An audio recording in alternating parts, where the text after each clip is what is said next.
Hello, I'm the Miami Autism Dad, Victor Antunez, the inclusive Miami Realtor, and this is the Autism Podcast on Miami's community newspapers. Today, I'm interviewing Maria Palacios. She is the founder of Crystal Academy in Coral Gables, and I've got with us Officer Natalie Flores of the Coral Gables Police Department.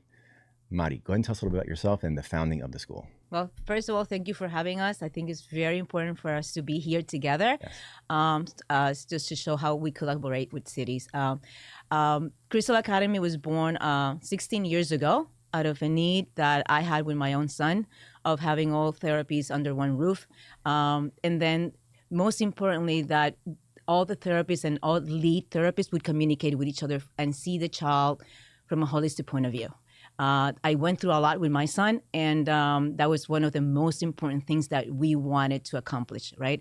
After the therapy place kind of like lift up, we added the academic component. So Crystal Academy now, it is a center for therapy, but also it's a school for children with autism and other related neuro disabilities. Good. And Officer Flores? So my name's Natalie Flores, and I've been with the Coral Gables Police Department for about 10 years. And I recently was appointed to the Public Information / Community Affairs position. And I've been there for about 2 years now, and I have 2 children, married with a husband, and that's the light of my life. That's pretty much it. And how did you and Mari meet? Mari. We met probably more than 6 years ago. I've been part of the disability board in Coral Gables for 6 years. I started just like a citizen, just going to the board just to see what the board was doing and how my voice could make a difference, in our community.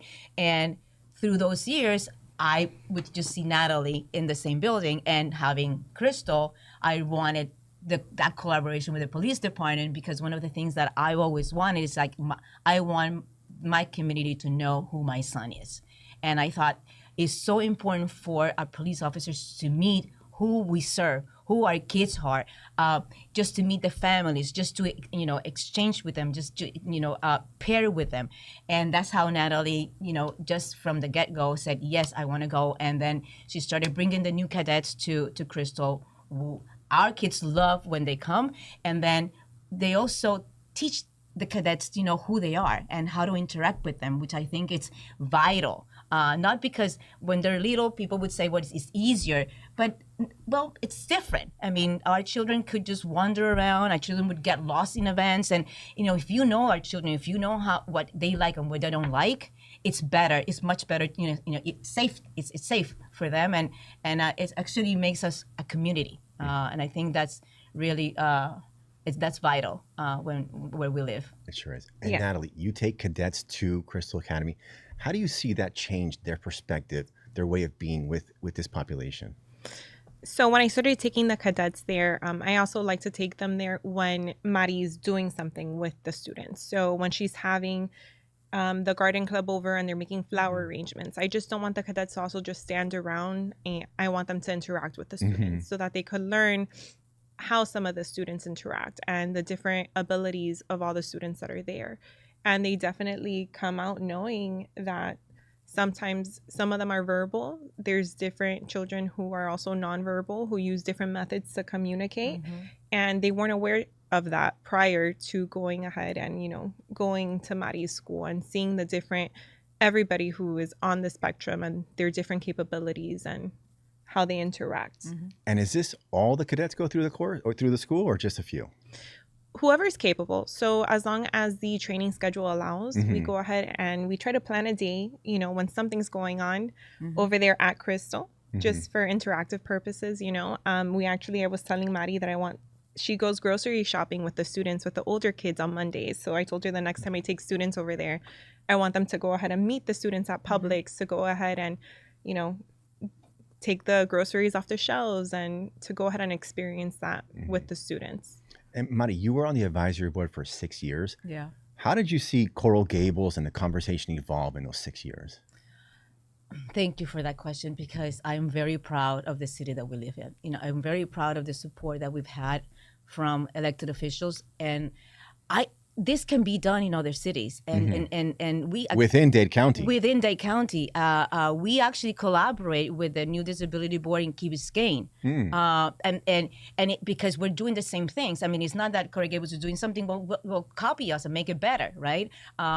They have supported us, and they've changed so many things. I mean, we have been able, and I know it's Crystal, but actually it has transpired into other cities. We've been able to raise the first ever autism acceptance flag in the city of Coral Gables. That was 3 years ago. That flag actually was done with the children at Crystal Academy, but also with Haley Moss, who's an autistic advocate lawyer. And Haley actually came to Crystal, did that flag with our kids, and that flag is also flying in Palmetto Bay, in the city of Miami, and in North Miami. And actually, the League of Cities is very interested in doing that across the board next year. What is the League of Cities? The League of Cities is the cities, for example, altogether, Coral Gables, Miami, all the other in Dade County. Exactly, municipalities. So that was done at the city level, right? The fact that the city, actually, Coral Gables Police Department, this April, they came to Crystal. They did their own event at Crystal Academy. They brought their cars, they brought the police department, almost everybody was there, and they actually did sensory integration activities with the kids. It was beautiful, and actually we had pizza with them. The children did some badges that they gave to the police officers. So it's an engagement, a relationship, which is extremely important, because this is how you meet our students. That's how you know who they are and how they actually behave, and what triggers and what doesn't trigger to them, right? And through those years of Disability Board, I mean, we've had Project Victory is part of now the city of Coral Gables. Project Victory, it's allowing all these students from the public school system, Coral Gables High, to come to City Hall and the zoning department. And we have those students that actually are interning there at the city level, just greeting people. I mean, when the zoning department had to move, who helped move the zoning department? The kids from Project Victory. Actually, my son was part of the Project Victory, one of the first groups. So we've done a lot, and we are blessed to be in Coral Gables, because they really understand and they really accept who our kids are. One of the things that we do at Crystal every December is that we bring our holiday show to City Hall. And that has been going on for maybe 6 years now. And the reason why we did that is because we wanted the city and the elected officials to see who our kids were and are, who our parents are. Those are residents, they're business owners. There's people that actually come from other municipalities to Coral Gables because they want to be at Crystal. And it's about, we are in a city that we need to be part of, because we walk the city, we take the trolley, we go to restaurants in the city with our children, we go to, like Natalie said, we go to Publix every Monday to buy what the kids are going to be cooking themselves for that week. So it's part of this cohesiveness that we need to make action and acceptance and inclusion happen, as fast as we can, because we're actually looking for employment opportunities and for housing, opportunities as well. And I think I'm sure, cities like Coral Gables are a model of what we want to accomplish. I think so. And Natalie, is there this collaboration between the police departments also in Dade County?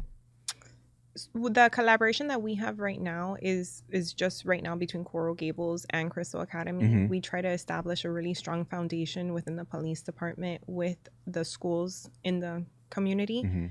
The event that she was actually talking about, we collaborated with UMPD. So nice. Us and UM work very well together, and we try to incorporate them in a lot of our events. So we did a event in April for Autism Awareness Month, and it was a very slow-paced activity, not to be overwhelming. And I think it went so well. We incorporated our fire department as well. So there is a collaboration between the police department, the fire department, and the University of Miami Police Department.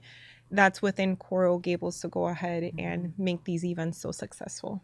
And now, since you're law enforcement, if you were speaking with parents who are a caregiver of autistic disabled kids, what kind of advice would you give them for interactions with law enforcement? As far as advice for interactions with law enforcement, I would just encourage positive interactions in general. As I was mentioning to you, I would love for your daughter to pass by the police station.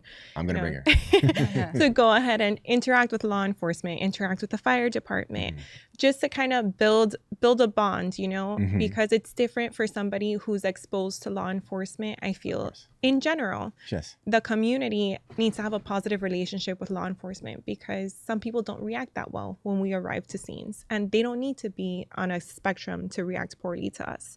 So I recommend just positive interaction all around, and to build a bond. I love going to Maddie's school because those students know me. They call me Officer Natalie. They call me, I know when I go there that I'm going to, get hugs from Sienna, and they're great. And I don't know how they would have reacted to me at this point. If I were to go to a scene and see one of those students, they would react differently as opposed to never having that interaction with me before. They might feel a sense of comfort knowing that I'm there and they know me as Officer Natalie because I've been to their school and I've been there. And it's different when students react in a state of crisis. It's hard. And for somebody to react in a state of crisis and at least having a familiar face there might show like some sense of comfort to the students. I think it will. Mari, you mentioned the League of Cities. Now, one of the reasons that I do the podcast is I'm always learning myself. Is the League of Cities just for autism disabilities or just across the board? No, it's the League of Cities of the municipalities. They talk about their business, like Coral Gables, we talk to Miami, Palmetto Bay. I mean, it's all the mayors together. And I brought this up because when we went to Palmetto Bay, they were raising the flag, and another school, actually, we gave them the flag to this other school, and they added our logo, but, which as another idea, an example of collaboration with other schools, right? And the mayor of Palmetto Bay, when I told them the story of how the flag was originated, she was the one who said, I am going to bring this up to the League of Cities because next year, April 2026, I want all the cities to actually raise the same flag. So you raised the flag during Autism Awareness Month? Yes. Okay, nice. Now, I meet with different civic leaders, and in fact, I'm having coffee with a commissioner from South Miami about disabilities. So how can other municipalities that maybe aren't as progressive as Coral Gables get started going down that path? And what could I speak about with this commissioner? South Miami is also a city that is doing a lot for autism. I think they are, yes. Crystal Academy actually runs their sensory lab on Saturdays. They're doing it the third Saturday of every month. And it started with the need for, just to provide that safe space to the residents. And we started helping just to kind of like give them ideas on the things that they needed in that sensory lab, and then they hired our staff to run it every Saturday. So I think it's also exposure, right? And giving examples of what they're doing. I mean, and also parents, right? I mean, Key Biscayne started doing a movement, and it's really took off. I started with It Takes a Village, a group of moms, and now they now have a disability board, right, dealing with these issues, and they've grown a lot in the past 4 years. Key Biscayne is an example of when you want to do it, you do it. South Miami is coming, along pretty well. Coral Gables, one of the things I wanted to add is that Gables has, and it also was born in the Disability Board, a program called the Guide Program. And other cities have it. But the thing is that in Coral Gables, it's a voluntary registry, right? For example, I have a son with autism. I call the police department and said, I want to register my son. Because if something happens in my house, when you come to my house, I want you to know that David and Joshua lives here. And then it's not only that you fill out the paperwork, right, a link, then the police officer comes to your house and meets your family and see your surroundings, your environment, meets the person. And it's not only for autism, it actually could be for Alzheimer's, for any other ailment, right? That you need that police officer to know who live there.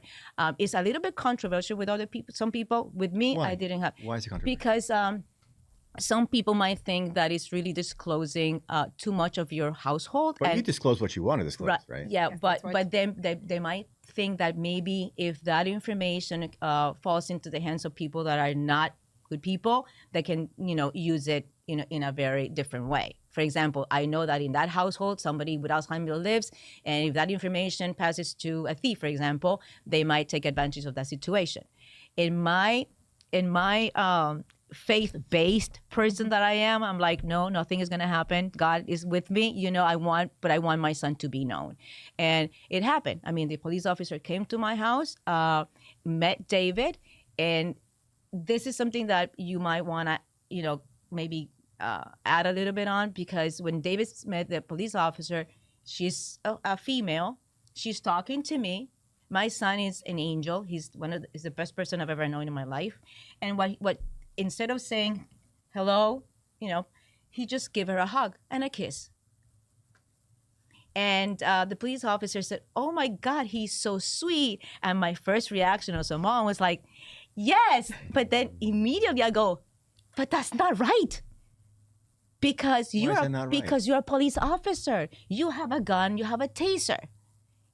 And since David has no malice, right? He's not thinking, "Oh my God, I have to be like, because he's a police officer." No. And David said, goodbye, and he left. And that's when the police officer and I, we just look at it, we lock eyes, and we're like, "You're right. How do we teach that, right? How do we teach what? How do we teach that?" And this is something to the kids, about our kids in the spectrum, students. right? Because because Hispanics, we're so hugging and kissing all the time, and "Hi, how are you?" And it's hard to know. It's hard to know who I'm not gonna hug or who I'm not. So and also because she's wearing a black uniform, but then you go to Miami-Dade and it's kind of like brown. Mm-hmm. So how do you differentiate in all these police officers that are wearing? Maybe they can't, and just it's part of the. But that's something that we have to, communicate to these police departments to say, how do we make it better? How do we make it kind of across the board? How do we, us as educators really, just show the differences, of all the police departments, and they've been to Crystal, but it's our same people, mm-hmm. right? So it's something again that is important to do and get to know who the resident is. That's something that they're doing as well. Speaking of this, I want to ask you, Natalie, because you're law enforcement, and I think I already know the answer. Talking about people giving up their personal information, you guys go to extraordinary measures to make sure it doesn't get out to the public, obviously. Of course. And what the guide program is very helpful because, as she stated, the officer's aware before they respond to the house that mm-hmm. the individual may not respond to certain cues, mm-hmm. may not be making mm-hmm. eye contact. And they're able to go ahead and make the person feel more comfortable and able to go ahead and, go like solve the problem. Why are they there? Without making the individual feel very uncomfortable. So it does help us. And it also helps us because sometimes, we find somebody who's wandering on the street and we know, hey, in that area, mm-hmm. somebody lives here. Does he match the description? How old are they? We become very familiar with the individuals in the community, and it not only helps us, but I believe it helps the families as well. But as Maddie stated, some people just don't feel comfortable disclosing that, and it's completely up to them. But it's voluntary though. Exactly. Of course. No one's coming to your house uninvited. No, sir. Yeah. And to touch on that, Maddie, the officer who also responded to your house knew what purpose she was there for and knew that David was on the spectrum. Mm-hmm. So obviously she went in there with open arms, and I'm sure, the hug and the kiss wasn't. No, for her, it was very natural. It was for me as a parent, I'm like, he needs to know this is a police officer. Mm-hmm. But maybe because she's in my house and I'm talking to her like a friend because, hey, he's like, okay, she knows my mom. Might not be just family. So no, I mean, but it was good because even that moment that she realized that David is just loving, hugger, she's like, okay, this is who David is. If David had been, I don't know, Tommy, and Tommy would have reacted differently, she would have known who Tommy was. That's how important it is for them to know them. And part of that questionnaire that you fill out is what things do they like.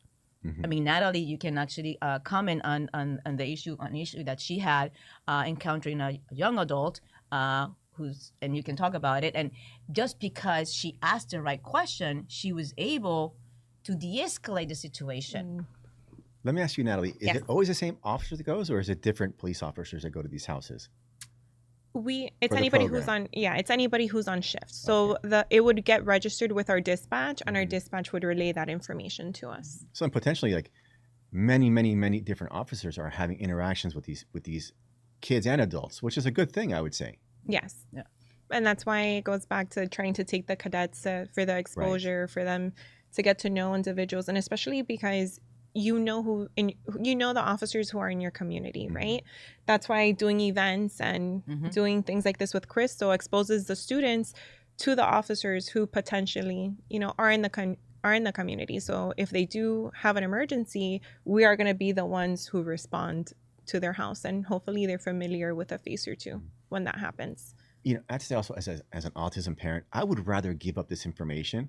I mean, it is a little bit of privacy you're giving up, but the benefit really outweighs definitely any downsides. And I really believe that once you give this to the police officers, the bad guys aren't going to get it. This is my personal belief. Now, let's talk about David, Mari. You founded Crystal Academy 16 years ago because of David. Yeah. How old is he now? He's 22. And so he's aged out of the school system already. Yes, he's in the cliff. And okay, tell me about the cliff. The Your cliff, words, not mine. Okay. Yeah, well, so sorry. I mean, but it's true. I mean, parents call it the cliff. David is an amazing person, right? He's taught me everything that I know. I mean, it's like I tell people, when you go into all these events that we all autistic parents get together, and after the fact, you're like, I love these people, but I never really wanted to be part of this club. Because it's not a club that you say, hey, I want to be part of this club. And then because you know how difficult it is for your daughter, for your son. So the cliff is, you go through all this therapy intervention, and it's beautiful because you make all this progress, and there's many kids that have changed schools constantly, right? Trying to look for the best, approach here and there.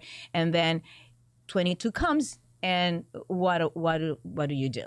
Right? The state is, stop their funding. You now go into the Medicaid waiver that you've been waiting since my son was 5. So finally at 21 or 22, he got the waiver and all that aid and all the paperwork that comes with it, and frustrations because it's very isolating going through this journey many times.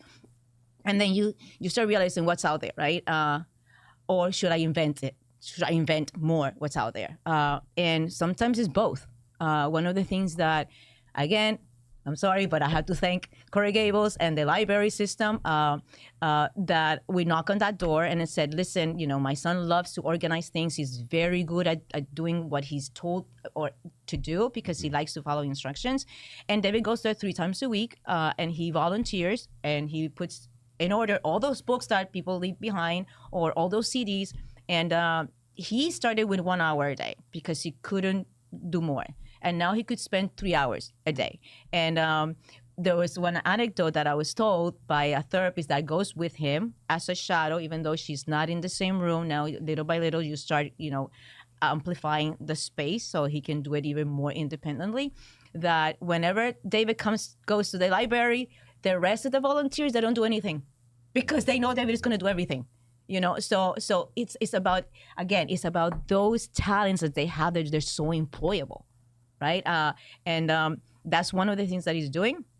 He's also going to a day program that I don't necessarily, love very much.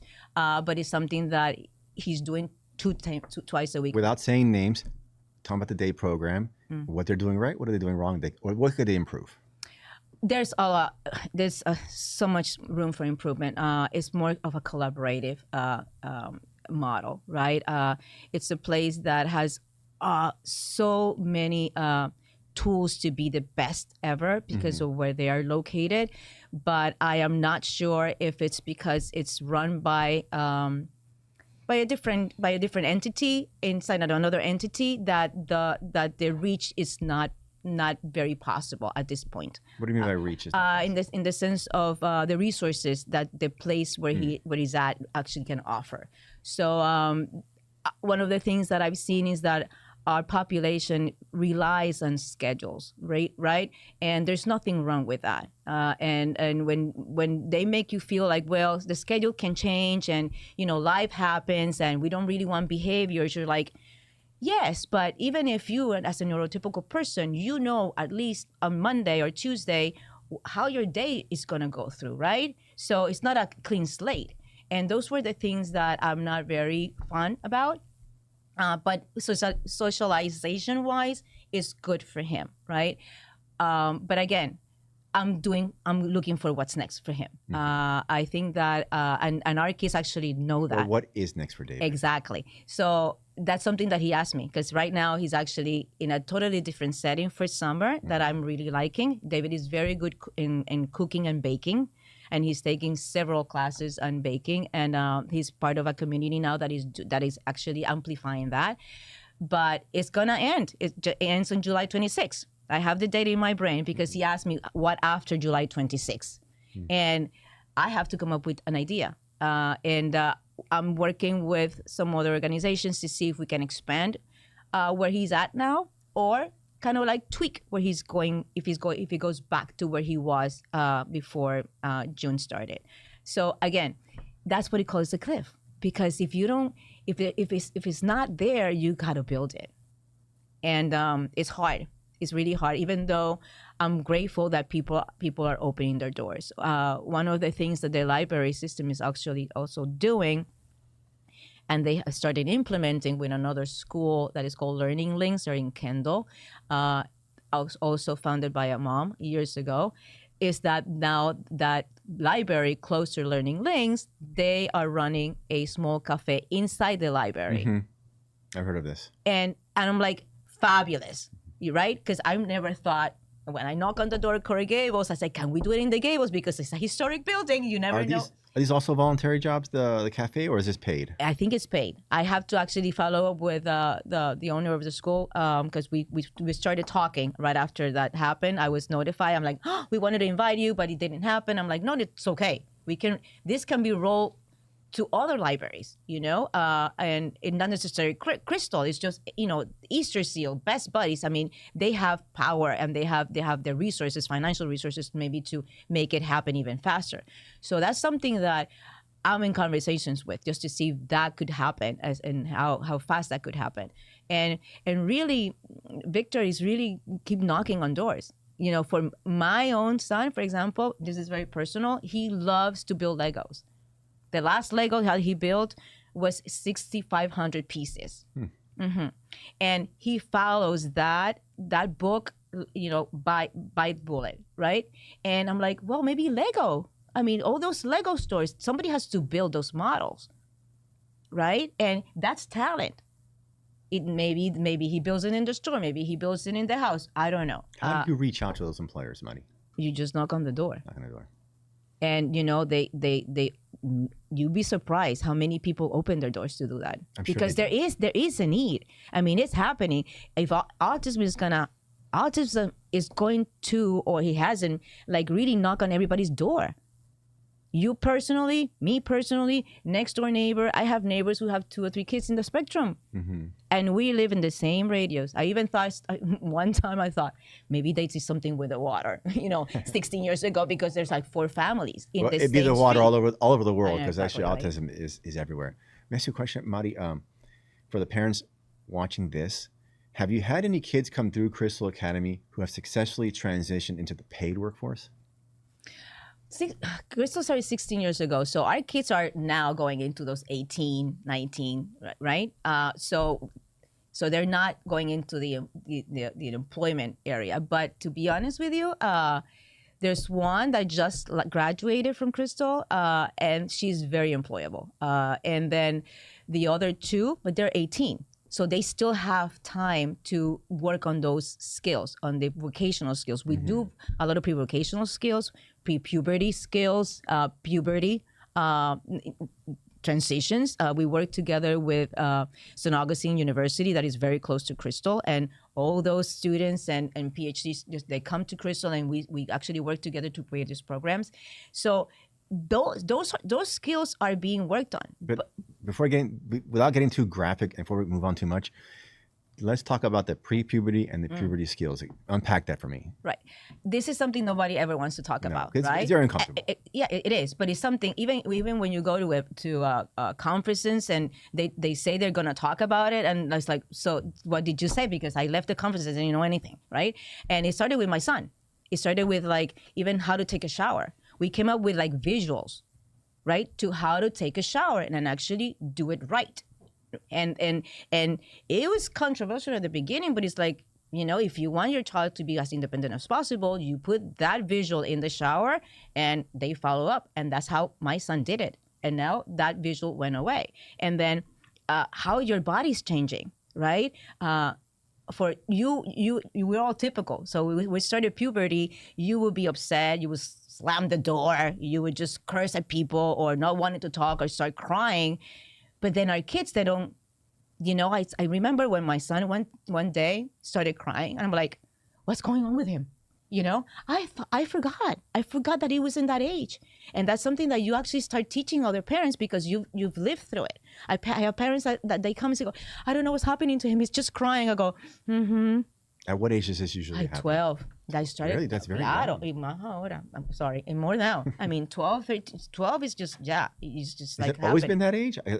I don't remember when I went through puberty. It's been a long time. Girls start much younger. Yes. So even 11-ish, you know, they start, you know, change, their body starts changing. And how do you explain that? And even for girls, it's more complicated. I mean, our therapists actually go through all this training because they're the ones who are going to be training these students on how to deal with the changes as they go through their hormonal and physical transformations. And that's something that is extremely important. So they don't just be scared of themselves. You know, they're trying to regulate it as it is. Mm-hmm. And then it comes the puberty, and then the regulation goes away. So you have to, you know, tickle and tackle, and even the OT department is really involved in doing that. And then across the board, the therapists have to be trained to do that as well. So it's something that I'm really proud of what we're doing, just because we lived it. And we didn't know what to do when actually it came about with our first student. That was my son. So my daughter is 8, so I've got 3 more years of non-puberty. But once it starts happening, like, what are the things you're looking for? What do parents do to prepare? I mean, tell me, because I don't know. Well, visually, there's books now that starts talking about how your body is changing. Right? But my daughter, not yet. I don't know how much is penetrating to talk to her. She can't read, that's for sure. No, but visually. Okay. Visually, you can actually use those books and see how, you know, you're taller. But 8's too young, right? She's too young. Okay. She's too young, but she's growing. Oh yeah, she's tall. Becoming taller, and then of course the same thing happened with my son. I never knew how much he understood, and David. I even thought the other day, because somebody brought the idea of telepathy to me, and I'm like, what? That they know much more than you know. Of course. But it's beyond what you think. It's like when we were kids. The parents think we're dumb, but we know a lot. No. I mean, but it's beyond. I was just, this is very personal, but my father passed away 3 years ago. My father was the one who actually founded Crystal Academy, you know, financially wise, and it was a big hit for me. And my son, he was in the garage doing nothing. He came to me. I was sitting. He kisses me on my head, and he looks at me and he goes, "Abu is resting in peace." Oh, and I'm like, I just froze, and I'm like, yes, he did. He is, you know, and it's just an array of feelings that, how did he know? I was not crying. I was not, you know, they are so aware of the environment, and because you are not only their caretaker, you are life. Natalie, any last words you want to give to the audience? Just that basically the relationship between your community and law enforcement is so much important than some people may think. And I encourage everybody to go out there, to pass by their local police stations, encourage activities with Which them. I have done, and they're always happy to see people. We love it. Yeah. We love it. I love planning it. And it's great for both parties. It's great for the students, you know, it builds that trust, and it's great for law enforcement. It gives them the exposure that we all need as well. Absolutely. Mari, any last words? It's just about continuing the fight, right? It's action. We need to do it now. We are really in the moment to make changes, and changes are coming. So just collaborate. Yes. Okay. And let's turn to the camera. So this has been the Autism Podcast at Miami-Dade Newspapers. Until next time, thank you. Thank you.